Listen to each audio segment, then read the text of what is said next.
Caros irmãos e irmãs, vivendo este quarto domingo do tempo pascal, vivendo esse mistério da ressurreição de nosso Senhor Jesus Cristo, nós vemos então aqui hoje Jesus falando algo muito importante para nós. Eu sou o bom pastor. Então, o bom pastor é aquele que dá a vida pelas suas ovelhas.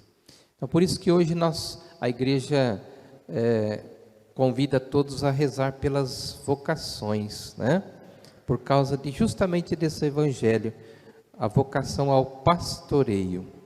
Essa leitura do evangelho é muito interessante porque Jesus vai começar dizendo, né?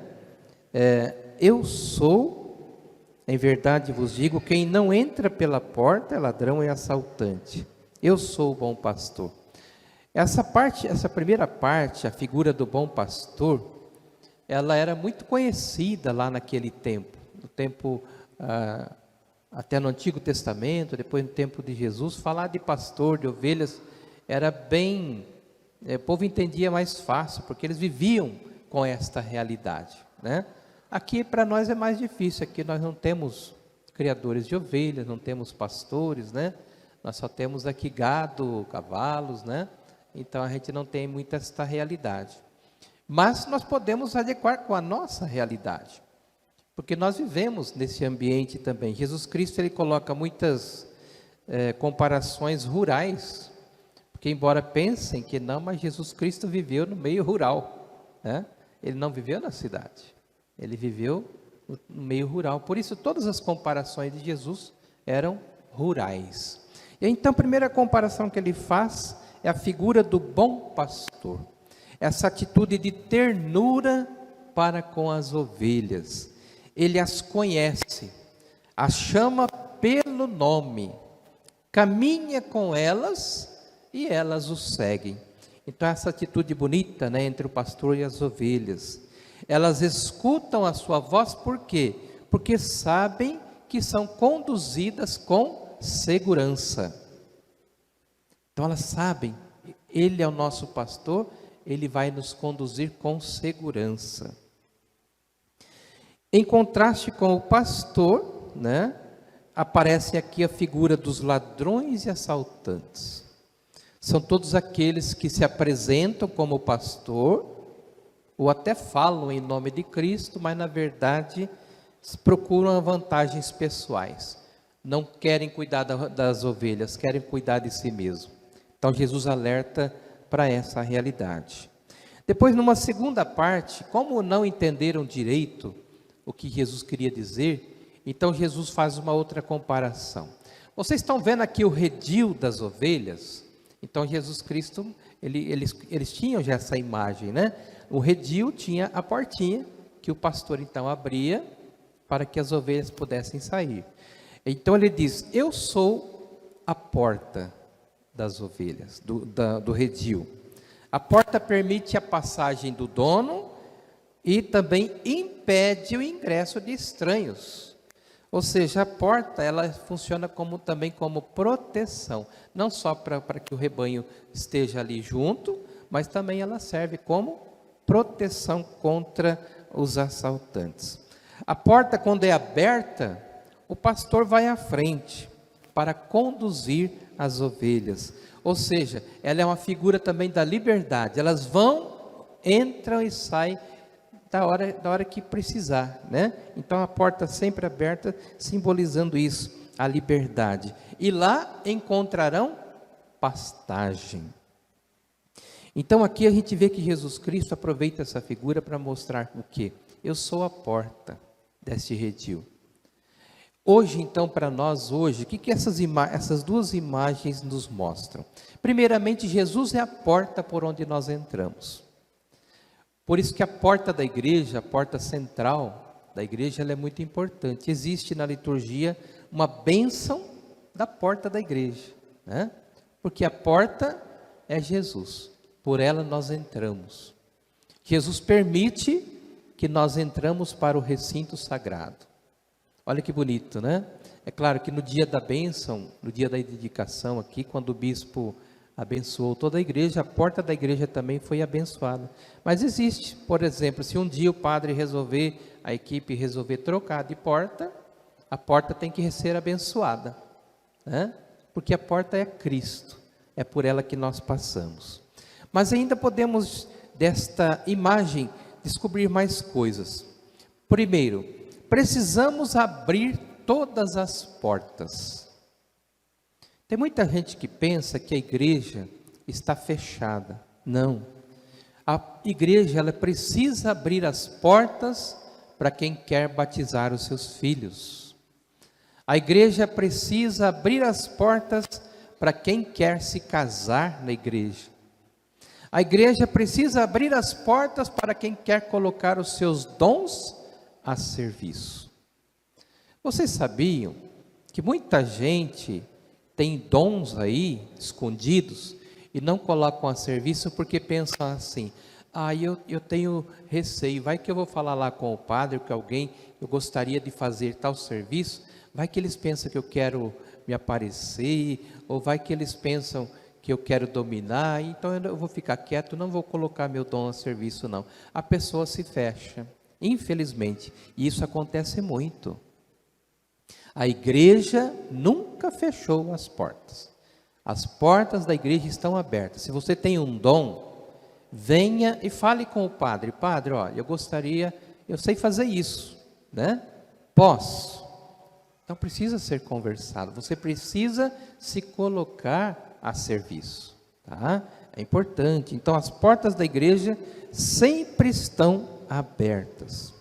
Outra coisa que nós precisamos aprender: como Cristo desempenha a sua missão? Ele conhece as ovelhas e as chama pelo nome. Mantém com cada uma delas uma relação muito pessoal. Isso acontece na nossa paróquia de uma forma muito bonita, as visitas que nós fazemos.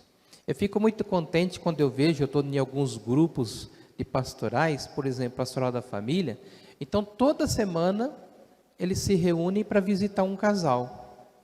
Aqui na nossa paróquia, toda semana, um casal é visitado pela Pastoral da Família. Então, escolhe um casal assim, que está passando necessidade, ou que está em crise matrimonial, a pastoral está indo lá, né? E está rezando com a família.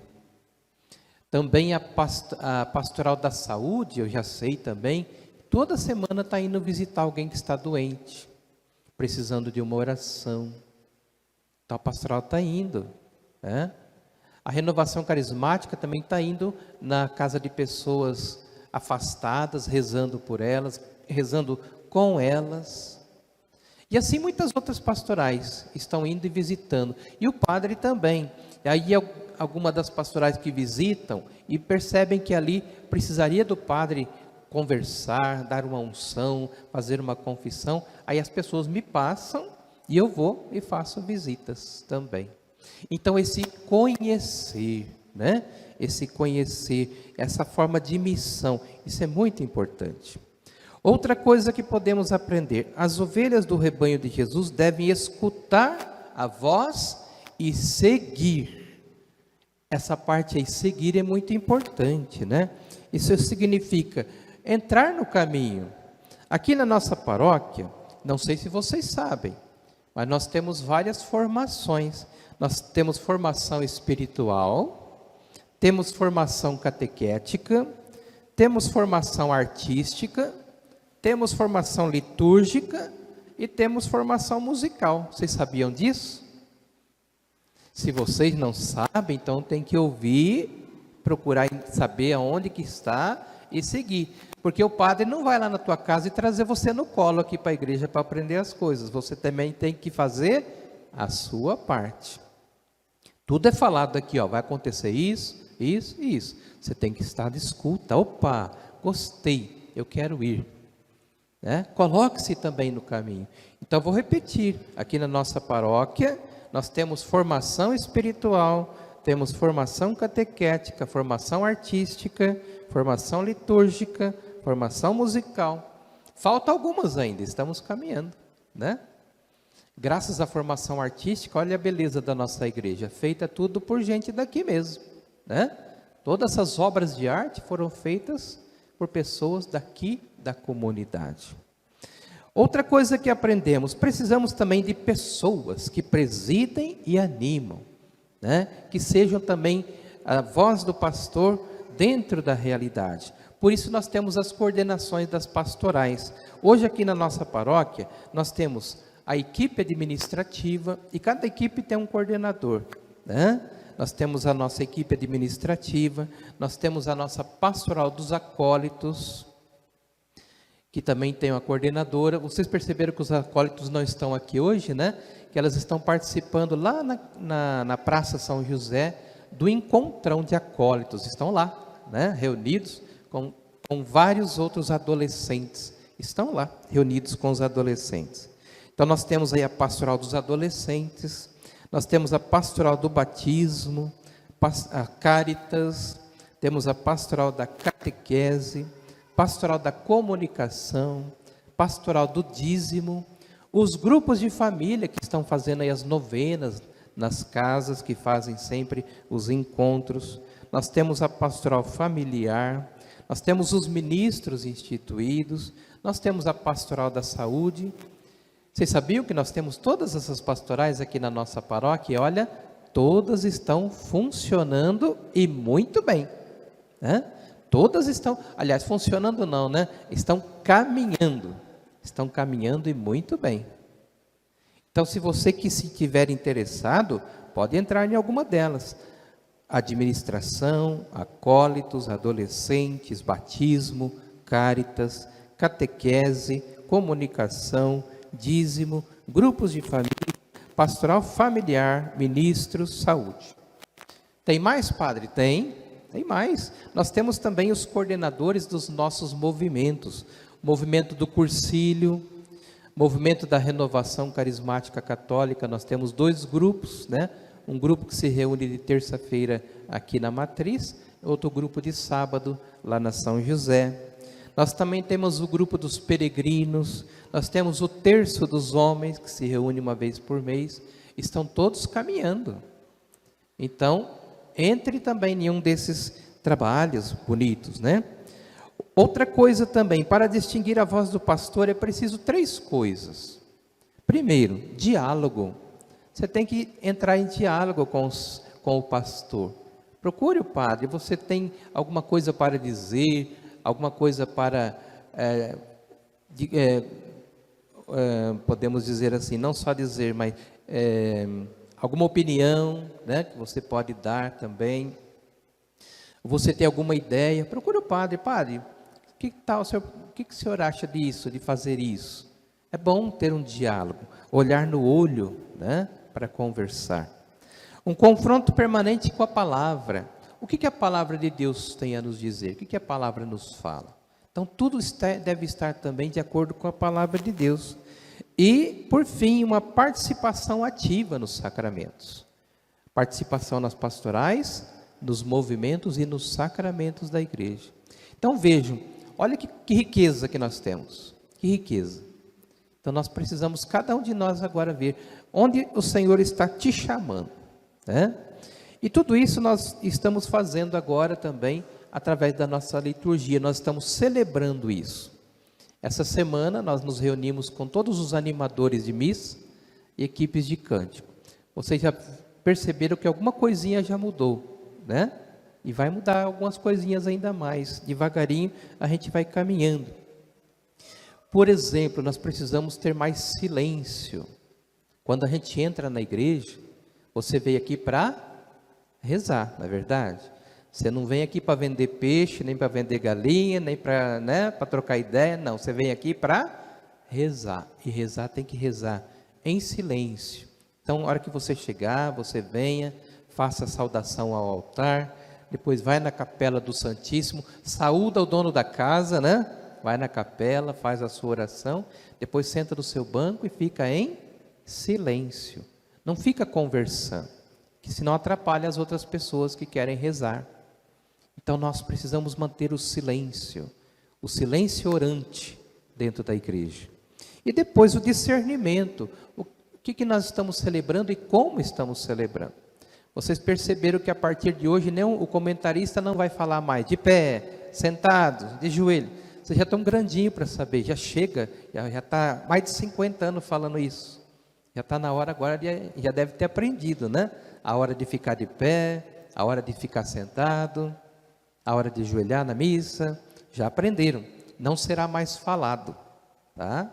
Então aprendam em casa, pega um livro lá de liturgia, estuda, né? A hora que eu devo ficar de pé, a hora que eu devo estar sentado, a hora que eu devo estar de joelhos na missa. Que não será falado mais a partir desse final de semana. Nós precisamos aprender a vivenciar a liturgia, não com comandos, mas com a nossa espiritualidade. Isso é importantíssimo para nós. E é claro, precisamos fazer bem feito tudo isso, né? É claro que todas as vezes que a gente faz isso, existe um certo sofrimento, né? São Pedro vai nos falar hoje: se suportais com paciência aquilo que sofreis por ter feito o bem, isso vos torna agradáveis diante de Deus. Olha que palavra! Você está sofrendo alguma perseguição? Ou da sua esposa, ou do seu marido, ou dos seus filhos, ou da própria família, né? Alguém faz, você vive na igreja, vive rezando, olha como que você está. Olha a palavra de São Pedro para nós: se suportais com paciência aquilo que sofreis por ter feito o bem, isso vos torna agradáveis diante de Deus. Cristo, por exemplo, o que Cristo fez de mal? Ele fez alguma coisa errada? E olha como que ele sofreu, né? Se Cristo, que já não faz todo o bem, curava, ensinava, mostrava o caminho de Deus, sofreu, que dirá nós que somos pecadores, que somos fracos na fé? Então vamos colocar o nosso sofrimento, coloque o seu sofrimento na cruz de Jesus, né? Porque ele sofreu por mim e por você.